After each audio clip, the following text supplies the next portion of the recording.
Welcome back to another episode of the Elevated Chat Room. Elevate your mind, elevate your life. It's your host, Lonzo Jones. Got my guy, Dwayne Malone, behind the scenes doing what he do. We got another guest on the show tonight. His name is Micah Mcculloch. But before I introduce him, let me introduce the topic. The topic for tonight is the right direction, navigating careers and tough choices. Micah Mcculloch is a JAG specialist at Carver County High School. Micah, kind of tell them who you really are and what you do. For the most part, I am what they call a JAG specialist, which for the national portion is the Jobs for Alabama Graduate or America's Graduates. I am Jobs for Alabama Graduates, being here in the state of Alabama. We are a little centralized, so we try to personalize things to kind of be how we are and how we make it.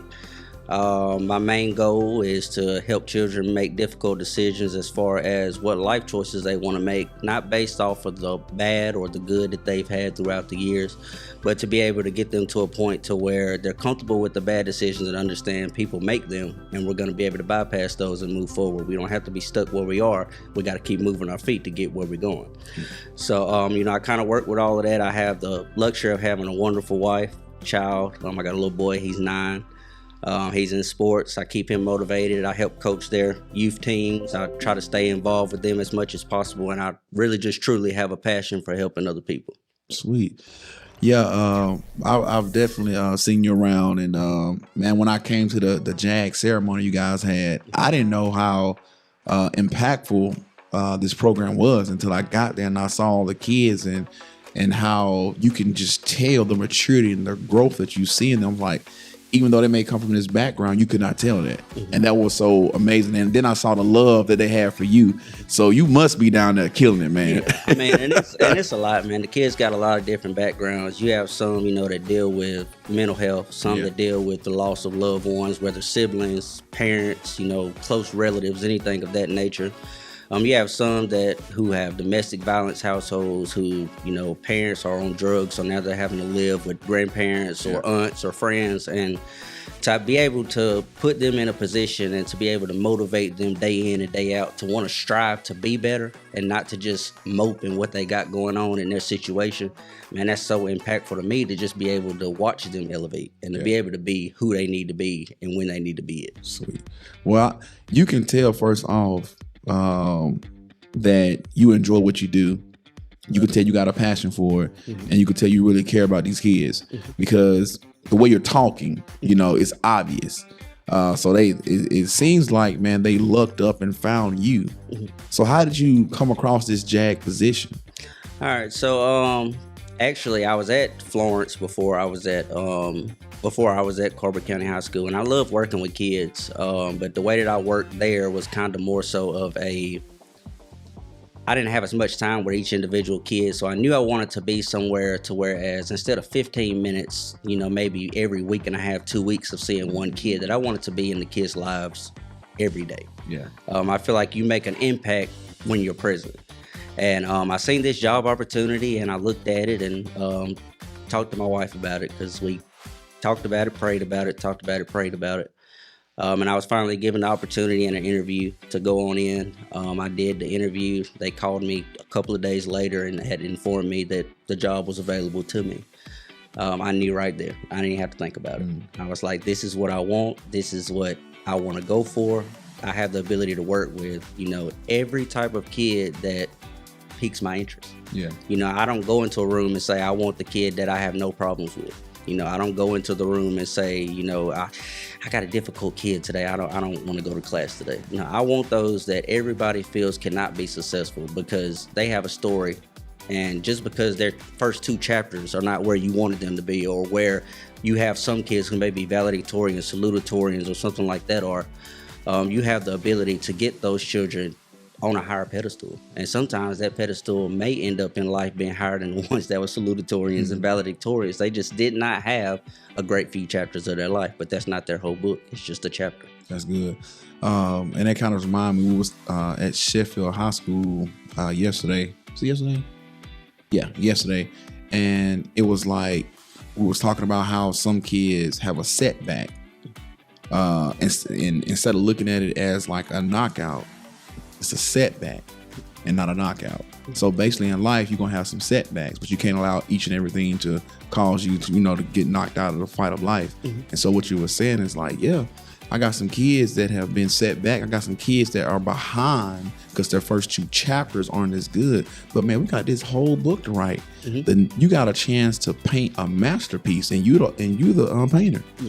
And it's a lot of times, and I compare sometimes to my kids. I'm like, look, when you go on a trip, you put it in your GPS, you roll, you go in there. You don't know the roads. You don't know what's lying ahead of you. Sometimes you miss your exit. That doesn't mean the trip and where you're trying to get to is canceled. All it means is that it's postponed and delayed, and you have to turn around to get right back to where you're going. That's good. You just got to be able to travel through it. That's good. I like that. Well, you need to be on more panels and talk and podcasts and speaking about what you got going on, because you're speaking from a place that I can feel it. You know what I'm saying? You're knowledgeable and you love it, and it's refreshing, because a lot of times you look at these people working these jobs and it's just a job. But to you, it's more than that. It's more than that. So what common mistakes do young people make when choosing a career path, and how can they avoid that? All right. So the biggest part that I have come into is that social media and a lot of TV and those various things have our kids' minds to whereas they want that immediate gratification to be able to get to where they want to get to instantly. A lot of the kids don't realize the work that you have to put in behind it, the work that you have to do to study for all of these things, the tests that you have to take, the national boards for some of these things.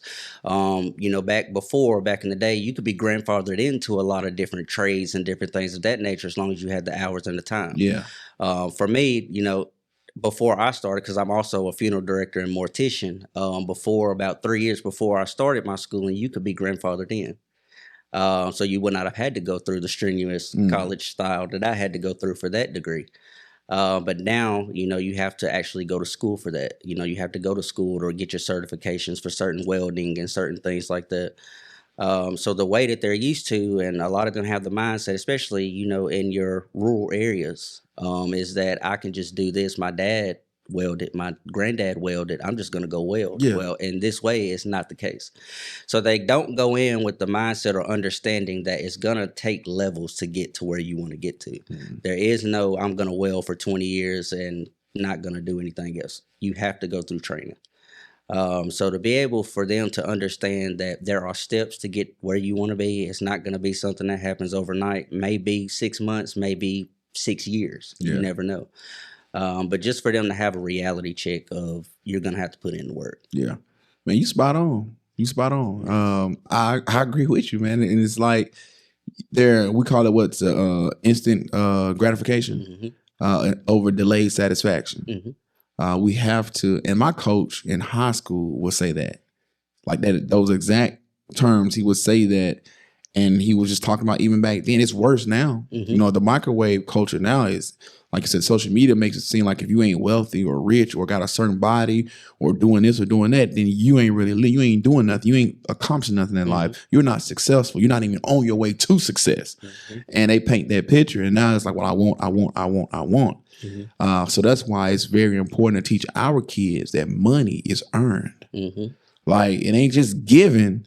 You know what I'm saying? Like, I may be giving you this money, but I earned it. Now there's certain things in my house that I will make my boys earn. But sometimes we do give because they're still kids. But we have to understand as we're training them up, and even like you said with your students, no, you got to go earn this money. And you wouldn't believe, and it's not, it's not just one or two students. These are multiple students that don't realize, like, it's not going to happen overnight. This stuff is not going to come to you. You have some that, well, I want to be a YouTube game designer, or I want to be, some type of social media sensation. That requires a lot of work. It requires a lot of work, a lot of time, a lot of money and donations to try to put things in. And it's just difficult to do. That's why the percentage is so small. Yeah, you see these people on there, but if you look at the amount that tried, I believe it's at 7%. Yeah. That even make it enough to be able to do anything with their lifestyle. Yeah.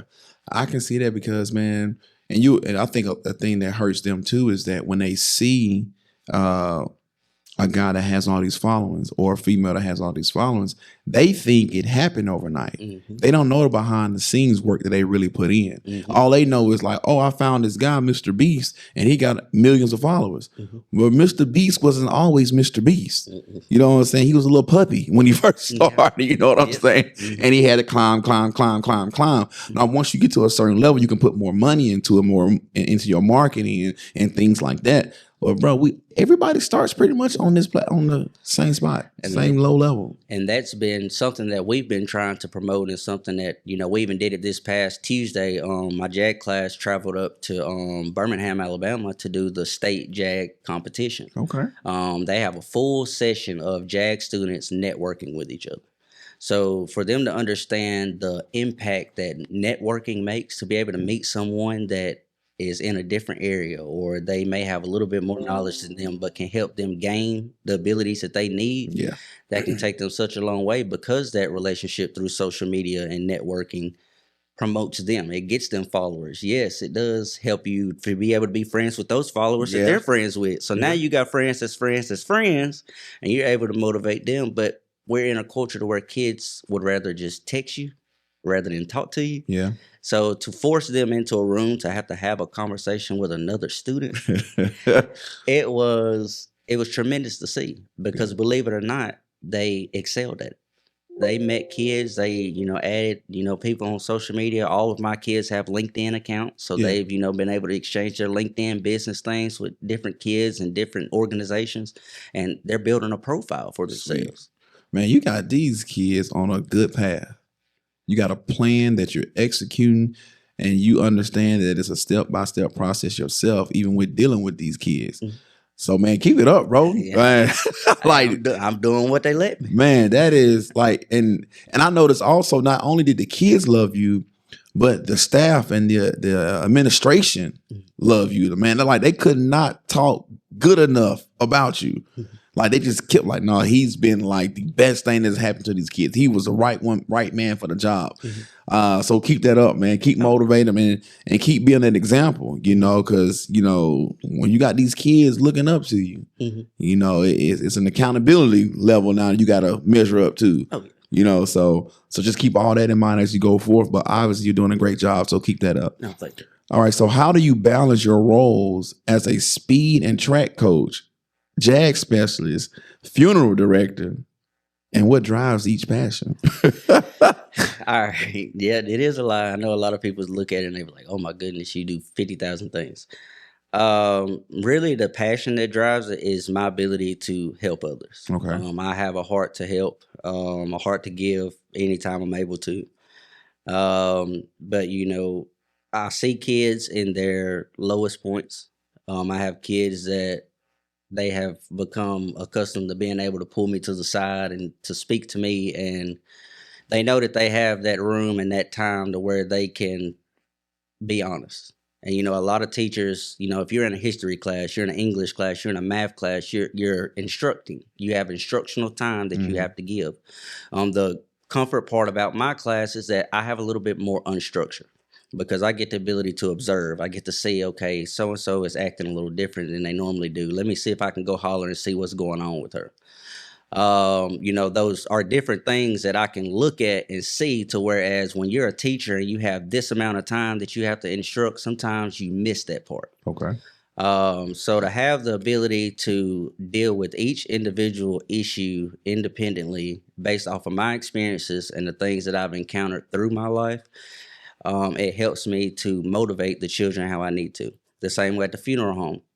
You know, when I'm there, you know, I do most of the embalming. I am really the only embalmer there. I look at it as a way for something to be a memory to the families that are coming in. When they come in, you know, anytime you have death or a situation like that, everyone comes in thinking the worst. I'm not going to be able to see so-and-so, or, you know, my loved one is gone. Well, if I can bring you in and the only thing you have to worry about is sitting there and picking a color compared to who's going to be on this, what song are we going to play, what are we going to do, I feel like I'm alleviating that pain for that moment to be able to keep that stress down on you. So really just the drive to just want to help people, to just want to help make things easier, but also to leave an impact. And that's the biggest part, is leaving an impact that they can remember. Gotcha. And what about the speed coach? Speed coach. Yeah, but it goes to, especially with my high school, because I do coach at track at Carver County. Um, I try to transition everything that they do over to their real life. I had one situation here recently which cracked me up. I'm at a young lady who wants to get her hair done for prom, and we have a track meet the day before. So I told her, she was like, I'm not gonna be able to make the track meet. I'm not gonna be able to, I gotta go get my hair done, gotta get my nails done, which is fine. I have no issue with that. But I treat it like a job. My question was, have you asked your hairstylist if they can move your appointment? Have you asked your nail person, a nail tech, can they move their appointment? The reason why I asked her to do that, and she didn't realize it at all. She thought I was being mean at first. And I let her go through the whole day with that on her mind. But she did both those things. And I informed her that the same way that you will have a job, if you can't make it, you have to show that you've tried everything in your power to make that happen. So I try to teach them things like that so that they understand that not only, yes, this is track, but it relates to what you're doing in life. Yeah. So as long as you've shown that you've done everything, you can only do what's in your control. At that point, you have to make a decision. Yeah, you was showing her that your first responsibility, which was a prior responsibility, was to track meet. Mm-hmm. So now you gotta, go back and see, hey, make some adjustments and see if you can still fulfill your assignment. Mm-hmm. So yeah, it held her accountable and made her think, critical thinking skills, made her solve a problem. Mm-hmm. And also showed her, like you said, that in the future when something happens, I know how to handle it. Mm-hmm. So that's good stuff. What is your degree in?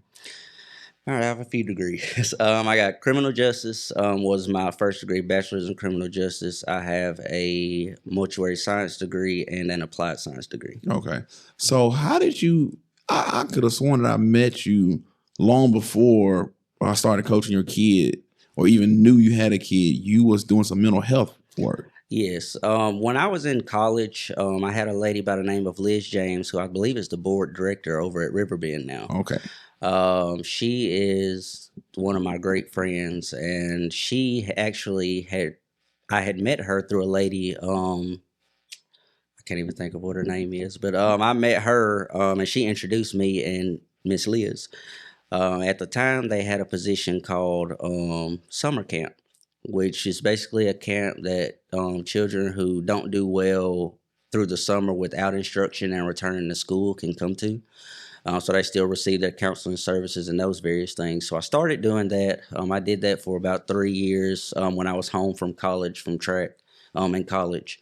And she came to me one day and said that I have a job available for you on our adult unit for ACT team, which is basically going out in the community and making sure that anyone, that we have on our caseload with mental health issues were taken care of. Yeah. And didn't fall through the cracks. That is where you met me, I believe, at the Social Security office one day. Yes. When we were working on some, getting some checks and things and, making sure things were started back from one that I believe was hospitalized. So that's how I got started with that portion of it when you met me. Cool. But that's where I first learned that I want to deal with at-risk or mental health or some type of disability as far as it pertains to children. That's sweet, man. Yeah, I was like, I remember this guy when I came across your page. I've seen this guy before, and I meet a lot of people, not just at my job, but through community stuff that I'm involved in. So it's hard for me sometimes to remember where I met this person at. But I remember you coming to the Social Security office. Now, so with all the things that you're doing, you talked about your passion with it. How do you balance all these things? Like, when do you have time to coach and do a funeral and, work your, like, how does that look? The first person is going to be my wife. Okay. My wife takes a lot of time away from certain things that she could have time doing. She knows that I love what I do. Luckily, I have a wife that understands and respects the things that I do, and she understands that I'm doing it in the purpose of helping others. Yeah. I try to make the most time as I can with my child and my wife, and I think I do a decent job considering the things that I do. She ain't fussed at me lately, so I guess it's okay. They always find something to complain about, though. Right. But you know, she gets a pretty good bit, and she has. We have days to whereas, especially when it's been just crazy at funeral Yeah. home, and it's been just I've been at work every day, and then it's in the middle of a season. It's taxing at times, but luckily she loves me through it. Okay. And that within itself is a lot. That she basically picks up that strength when I'm like, I don't know if I can do that. I don't know if I should do that, but she encourages me and she'll tell me, hey, go ahead and do it. She'd be like, yeah, I don't like the fact that you'll be gone for a part of this night or you've been gone for 2 days, but do what you got to do, help them out. Yeah.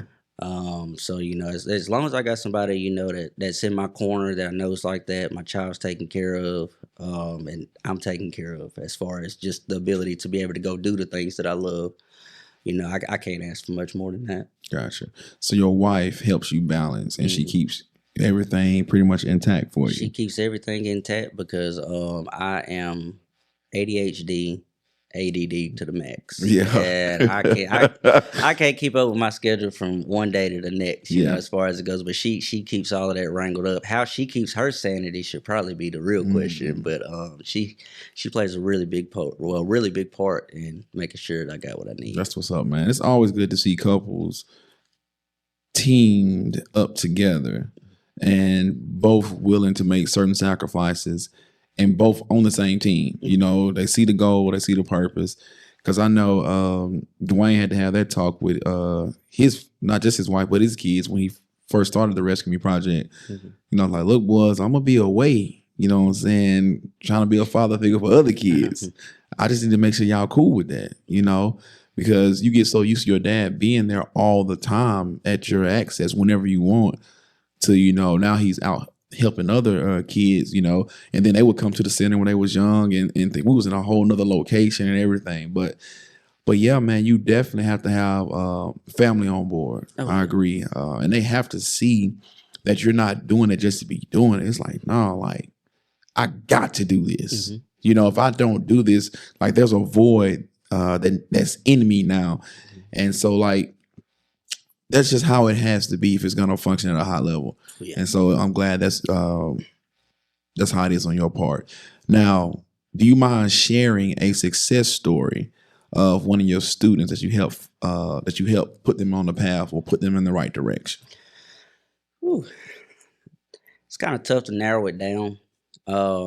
I will say for right now, which I deal with, I have, I think, 46 kids right now. It's currently on my caseload that comes in my classroom on a day in, day out basis. That's the ones that are listed on my roster. I have a bunch of kids in school that come through, just to, whether it's to vent, whether it's just to debrief, just, whatever it is that they need to do. To try to pick one story, I guess, just some of the kids have the same issues, different stories. Yeah. But I have found a influx of the kids that when I started, I had some who would come in and, I was already told, they're not going to do assignments. They're not going to do this. First week, I ain't doing it. That's the first thing they would tell me. I wouldn't even have the PowerPoint up and we're not doing it. And at that point, I was like, okay, that's fine. We'll get there, because I'm not going to give up on a kid no matter what you got going on. And the more I spoke with them and the more that they realized that I'm checking in on them, I'm seeing them, I'm doing what I can for them, they started to buy in. So I have one who she had failed 2 courses prior to this August year. So the beginning of 24-25 this school year. And she had 2 or 3 credit recovery courses. First day, I'm not doing them. I don't know why they put them on my schedule. And I was like, here we go. So a week or so passed. I asked again, hey, you want to try to work on this? Because every Wednesday we do what's called academic remediation. We use that day as a mental health day. If you got all your work caught up, you can kind of relax and chill. Yeah. I got a little classroom area outside they can go sit at. And so we, if you have work that you need to work on, we work on it. So I had spoken to her about a week or so later, and I ain't doing it. Tried again, about the third week, after talking to her, and instead of me being upset and not talking to her or fussing at her and telling, well, you're gonna get a 0, you're gonna get this, I kept letting it ride. About the fourth week or so, I handed out an assignment and she completed it. And I was like, well, okay, maybe she's just feeling great today. Well, about a week or two later, I gave another assignment, and at this point, she started to kind of open up and talk a little bit. Well, about the 2 or 3 weeks after that, I have the moment where, as if a kid needs to speak with me, I go in between, which is where I have a connecting classroom to speak with them, so that I always have someone in the room when I speak. If we're alone, I have another teacher or adult. And she had disclosed her home life and the things that were going on, and she had dealt with the fear of 2 visits from DHR coming to take her. She said she didn't feel the need to do anything, because what was the point? They were just going to come get her and she was going to move. Mm. And you try to encourage a child as far as that goes, and you do everything in your will to make sure they stay motivated, but you can't go home with the child. That's good. So we started to kind of present some various things to her, or I started to present some, or show her some things, kind of, to cope with some of the things that were going on. And I said, let's work here and let's work towards leaving the situation. The best way to leave the situation is to be successful despite the circumstances we're encountering. Since then, she has completed all of her credit recovery work. She said that she was bored and has picked up a Spanish assignment, and she is not failing a single course. Awesome. She is an 11th grader, and she will be a senior next year. Hopefully, she will continue the roadmap that we have set up right now. I have 21 seniors in my senior class for JAG. 20 of them have at least 2 college offers. That's awesome. So the only way that they would not go to college will be based off of their own personal decision. They've been accepted. That's awesome. Mm-hmm. And see, man, one thing when you was talking about everything you said, when you was talking about when the certain girl finally started and the other guy that finally started doing and the assignments, it was like they bought in that you cared. Mm-hmm. Like they really bought in. Like that's what I picked up, is like you cared. So like love, what I'm saying, it crosses all boundaries, And it was some quote that was like, they don't care how much you know until they know how much you care. Mm-hmm. You know what I'm saying? You can have all the knowledge in the world, but if they don't know you really care, then they can care less about what you're talking about. So the fact that you built that rapport, you built that relationship, you showed them, sympathy and empathy, and you gave them grace, and you showed them love. You showed them that you really, really like, no, I really care about you. Mm-hmm. So I'm a check on you every week until you decide to do the work. Yeah. And sometimes, that turns into every day. Like some days, she may be in her 3rd period class, to whereas I know during this point of the day, I have certain students that are booking out. They're zoning out. They're frustrated because they've been sitting in class for 2 hours already. They in another class that they got to sit at. And sometimes I go pull it from class, just say, hey, you good? You need a minute? How's everything going? Bet, I got you. And that's all they need. By the time they get to my class, they may have a 6th period. They good. Yeah. And the fact of you went to check on them to show that you cared, they're going to trust you with everything they got. They will go to fight behind me because of all the things that I've done for them. Yeah. So, it's great to have those type of kids, and it's great that they are buying into what we're offering. It makes the job easier, but it definitely makes the environment so much more plentiful to grow. Yes. So, yes, I could bring in a kid and they may come in and they may not have my class, and they may say, I want the class, I'm having issues here and there. Sometimes I don't even have to talk to the students. My students do it for me. They go meet with that student. They talk about, hey, this is what his class is. Now, you're not going to be able to do this, but he going to look out for you and have your back. And to have other kids that are letting the children in your school know that, hey, he's going to have your back. He's going to do what he needs to do to help you if you just let him help you. You don't have to do that much work because your students are doing it for you. What you're pouring into those students is pouring out into the school. So therefore, by the time it reaches you, it's already got a little bit mixed in with it. All you got to do is just pour the rest. Yeah. So That's it's good stuff, definitely bro. it's definitely helpful.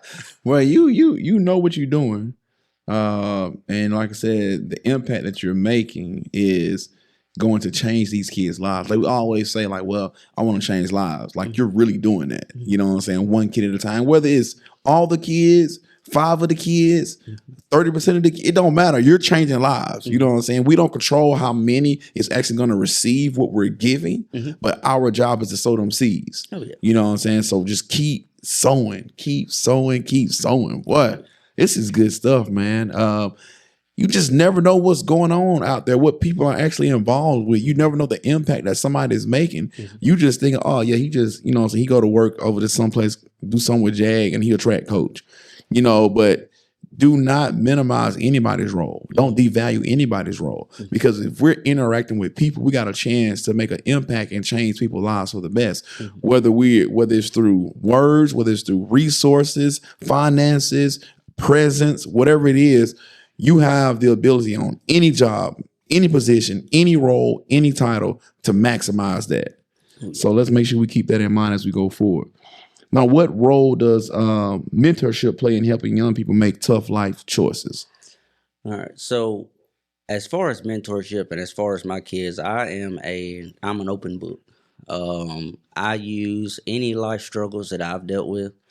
Anything that, when it comes to my choices, I tell my kids all the time, some of my kids, they've been in the juvenile court system, which I've worked in the juvenile court system for years as a juvenile probation officer before. But, I've been in the system, to where I've seen how kids act. But I've also been on the other side, and I've been a teenager before. The thing that I tell them, the luxury for me, I didn't get caught. That's the only difference between me and you, is that I didn't get caught. I made horrible choices. I, got beat down 50,000 times by my parents and different things based off of the decisions that I made. Am I ashamed of them? No. Am I happy about them? No. But at the same time, they helped mold me into who I am today. Right. I'm 33 years old. Well, you young. I continue. What? 33 years old. I continue to make mistakes. I don't always make the best choices. But I learned from my choices enough to be able to explain to the kids, like, you don't want to do that because I done been down that path. I've seen how it happens, and I've either experienced it or I've been very close to it. Yeah. So, to be able to just let them know, make a choice, that you feel is in the best interest. And if it's not the right one, or if it's one that, doesn't come out with the outcome you want, it doesn't negate the fact of what you got. Now, when it comes to mentors, I feel like as long as they have a mentor that is going to be honest and is going to really be looking to change their behavior and their mindset based off of reality. Yeah. Because you have a lot of people that go into it, they go to college, they go learn all these different methods of, okay, this is how you persuade these kids, this is how you build them up. A lot of these kids don't want what you bring it from a book. They want you to bring what it is, how they feel, because when you've been through it or you've dealt with it or you've seen it or handled it firsthand, they pick up on that. Yeah, they want the real. They want the real. They pick up on it. You come at them with a book, or if you say, well, how are you feeling today? Or I bet you're feeling like this. They don't care about that. They do not care about that. It comes out faking and it's not authentic. And they know it. These kids are not dumb. They're not. They're not. They're very smart. But when you go and you say, okay, trust me, I guarantee you I know. Well, how do you know? And to be able to say, well, I know because of X, Y, Z, and because I ain't just a teacher. I wasn't always just a teacher or somebody that's been living the right way their whole life. I hate to say it, but it's the reality. So to, be able to give it to them and they be like, oh, and then you make remarks in the way that you say things. It's like, oh, he ain't playing. Like, he really did. Like, how would he know that? And once you get that part of them and you have a mentor that they realize that, okay, they're doing pretty good, they buy in. Yeah. And when they buy in, they bought because they're going to give you everything they got. That's good stuff. I noticed that with mentorship, it's like the more transparent you are with your story and with your life, it makes them easier for them to relate to you. So now when I'm giving you advice, like you were saying, it's kind of like, well, he ain't just talking just to be talking. It's like, well, he's experienced some things. And it's funny because we'll sometimes do icebreakers with the group session with the kids, and like 2 truths and a lie. And they never can guess my lie because it's like, dude, it was like that can't. They was like, this cannot be true about you. I was like, no, it is. You know the Zoe from 2025, 2024. You don't know the Zoe from high school, early college years. So when you tell them this, it's like, oh, so he did some this, he did some that. So I'm like, yeah, like, so even though I may be, 15, 20, 30 years older than these kids, like I've been there. And if I ain't did it, I know somebody that did it. You know what I'm saying? Somebody I've connected to a scene has done some crazy stuff. And they realize that, and they pick up on it. They know when you're being genuine and when you're not. Yeah. And, but once you are and they realize it, man, I'm telling you, it's a relationship with children that it doesn't go away. And they hold on to that. Yeah. And it doesn't matter what their situation is, you become their fallback person. It can be the hardest day of their life. I've had kids that have lost parents while in my class this year. And the first thing that they do is fall back my way. I have we do what we call follow-up through our organization, whereas majority of the students have my number. Which everything, I keep documented and everything through our JAG system. But, when things happen, they contact me. Of course, I contact who I need to at the school, depending on the basis of what it is. But, I have a whole group that will sit there and say, I'm not talking to anybody else till you get there. And it's not a selfish thing. It's just they're comfortable. They're in a world where everything they do, they feel judged, whether it's by an adult or whether it's their peers. So in order to keep from that, they go to where they have the trusted resource. So, I feel like the more mentors you have that are available that can be resourceful to these children, the more you're going to get through. I may not be able to get through some of the things that you may be able to get through with them with, but if we put both of us together, imagine what we can accomplish. I agree, bro. Mentorship, I think, is one thing that is sometimes gets a negative spin to it because they think, oh, you got a mentor and something's wrong with you. No, everybody needs a mentor. Everybody needs somebody that thinks different or thinks higher. You can't just be around people that's on your level if you're trying to grow. So it's very important to find mentors, link up with mentors, especially find you a mentor that's kind of doing what you want to do or that you admire, that you look up to, and then just kind of let him, train you, build you up, or let her train you and build you up to where you're trying to go. I think a lot of times also when we talk about mentorship, we sometimes pick the wrong people. And I think the students get burned because they've been judged by this person. It could be a parent, and they can go in there and tell this parent some information. The next thing you know, they either telling their friends about it or they using it, throwing it back up in their face. So if you had a bad experience with a mentor, don't let it cancel out you finding the next mentor. So find you somebody that will not judge you, as you mentioned, that is going to do it in love. When we go to the juvenile detention center, that's one of the first things that we always say. Dwayne is known for saying, hey, look, we're not here to judge you. We're not here to judge you. We are not here to judge you. Like, get that under. And then not only are we not here to judge you, man, we're here on our own time, our own dime. We're here for free. So we're doing this out of love. This ain't got nothing to do with no paycheck. So we have to make sure we kind of let them know that so they don't think we're here just doing something just to be doing it. It's like, no, we're here on assignment. We're here to sow some seeds into your life. We're here to change your life if you're willing to listen. We're here to water some seeds that's already been planted. You see what I'm saying? Yeah. And sometimes, you have to motivate in that way, because sometimes you have to go to kids and say, I'm not here about the decision you made. I'm here to guide you in the direction you're going. Come on. So sometimes, kids, they've already made the decision. It's not my point to sit up here and keep bringing it up and bash you and talk about you and say what you should have done different. That's not what you need sometimes. Sometimes what you need is, okay, where do we go from here? There you go. How do we get there? Yeah, we took a step back, but guess what? We can move forward. I'm pushing behind you. All you got to do is keep walking. I keep pushing. That's good. So once they get there, they there. And we always like to say, now what? Okay, all this happened. Okay, now what? So what we going to do now? Daddy wasn't here. Mama did this, blah, blah, blah, blah, blah, blah, blah. Now what? I'm done talking about that. We done rehearsing that. Okay, now let's work on healing from it. Because you still got that trauma you got to deal. Let's work on healing from it. But now what? So from here on forward, let's get a plan, let's get a goal, and let's start taking these steps towards it. And see, and sometimes you have to switch to that tough love. You know what I'm saying? Like, nah, okay, I'm showing up. Daddy here now. Daddy mode is clicked in. Like, now I'm finna give you this fatherly advice. You know what I'm saying? I'm hitting you from that angle, that tough love type angle. But yeah, man, like I said, what you're doing is amazing. Like I said, your knowledge of what you got going on, your passion of what you have going on, your understanding of mentorship and the impact that it makes and how you go about it, man. You could tell that it's a gift because it comes off to be, you know, done with no effort. It's just like, this is just what I do.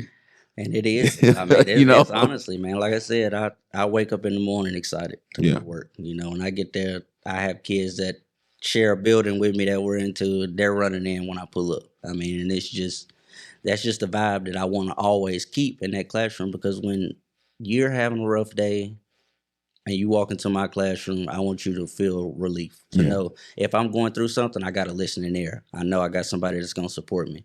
I know that if I'm lost, I know that somebody can start wrangling me back in. And, you know, to know that the kids have that, and for me to know that they have it, it helps me sleep at night. That's good. Because, you know, I know that if something goes wrong, or if my kid has a bad night or issue at home, they're going to come talk to me about it. And then they don't. And I typically see, you know, if they're having an issue, they're waiting for the right time. But they're going to come. Yeah. And to know that they do that, man, I'm telling you, it makes me feel so much better, and it makes me know that, you know, they want better. Yeah. Well, that's good stuff, man. So let me ask you this, though. So we're dealing with students, talking about your students. So how do you help your students stay motivated when they face setback in sports, school, or just in life in general? How do you help them stay motivated and push through?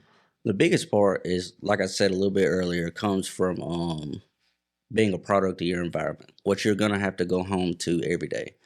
You know, I have them for an hour a day. Sometimes I have them come back there with me, sometimes 2 hours a day. But I can't take away the stuff that they may have to deal with at home. What I try to do is line it up so that they understand that there are ways to cope with certain things that are healthy. And then I also make sure that they've been notified of the unhealthy ways. But the biggest part is trying to help them find the motivation that they need. And sometimes that comes from, you know, if they're living in a home to where, you know, there is a drug addicted parent, or if there is a single parent household and the parent is low income, and those different things. How can we help make that home a better life for you? And sometimes it's a job. You know, some of them want to work. I mean, a lot of my kids want to work. Some of them don't have the ability to get to work and do those various things. So they have to start implementing what I call career plans. And it is, okay, you know that you don't like living the way that you're living, but how can you get out of it on your own? The only way to do it is going to be through education. It's going to be through learning a trade. Well, okay, here we go. We have auto mechanic over here. We have welding classes over here. To whereas if you really started and you get enrolled and you do what you're supposed to, you could be just about done with your welding certification by the time you finish high school. Come on. So you finish those things while you're, you know, going through the rough patch. Yes, a rough patch, but here goes the thing. It's just a patch. And nobody say it was a never-ending road. It's a bump in the road, which means you're going to get over it. You just got to make sure you keep going. If you stop, you're going to stay stuck on the bump. You got to go clean over it, get to where you need to go to, and you got success on the other side of the road. Just keep going. You own it. I mean, bro, like you saying some of the things that we say when we go speak to these kids, like in assemblies or panel discussions or just at the detention centers, like you really understand. You can tell you know how to relate to these kids, you know how to reach the kids based off just your answers in the interview that we're doing tonight. So, man, we definitely was going to have to get you out with us. Like, real talk, because you have such a vast background too and experience with the youth from different perspectives and different angles. So, yeah, man, I like I said, I've enjoyed listening to your answers, man, because it's been spot on. It's been spot on. It's been spot on. Let me ask you this last question, and then we'll get ready to close this thing out, man. Just laughing at Wayne. Man, it's been a long week for your boy. Woo. But anyways, so this last question we got for you. If you can give one piece of advice, one piece of career advice, or life advice to a student, what would it be? The biggest thing that I would try to encourage and instill in mind, and it's what I do right now, is going to be don't let your current circumstance determine your future outcome. And it's because no matter what is thrown at you right now, as long as you keep moving forward, you will get the end result that you want. Do not ever allow your current situation, whether negative, the worst moment of your life, dictate where you can go from here. The ceiling is as high as you want it to be. Keep moving. Well, you own it. Well, I like that answer. Like we always say, we'll never give up. You know, that's easy to say, but it's like, no, when you really dealing with life, just realize, like you said earlier, it's a patch. It's a moment, you know, so don't allow this moment and your emotions and your feelings to dictate, you know, a decision based off something that's temporary that cause, you know what I'm saying, a permanent problem in the future. So yeah, man, where can they find you at? Like, you have social media, anything like that? Yeah, I'm on Facebook, which my name Micah Mcculloch. You can pull me up on there. We are fixing to launch our Carver County JAG page. I got somebody working on that. Hopefully that'll be up within the next month or so. So you can kind of follow our kids' journeys. You'll be able to see all the competitions we compete in, the different volunteer things that we do around our community. You know, we help with the homeless. We did a sock drive, make sure we got socks for the homeless. We do elementary day, fall festivals we volunteer at. You know, we try to be a big part of the community the best that we can, and we'll love to help if anybody has anything that they'd be interested in us helping with. But for the most part, you know, just contact me on there. I'll be more than happy to help the best I can. All right, and tell them how they spell your first and last name so they know exactly what to type in. All right, first name is Micah, and my last name is Mcculloch. That's Micah Mcculloch. Y'all got that. Reach out to this man. He's doing great things here in the Shoals area, especially down in Carver County. Contact him. Like, he really didn't talk much about the speed stuff he do too. So if you got a young athlete that's trying to, you know, get their speed up, reach out to him for that. Reach out if you guys need some volunteers, some young people to volunteer. Anything else, my guy? That's all I got. All right. Well, that's going to be the end of our episode. Another episode of the Elevated Chat Room. Elevate your mind, elevate your life. We out.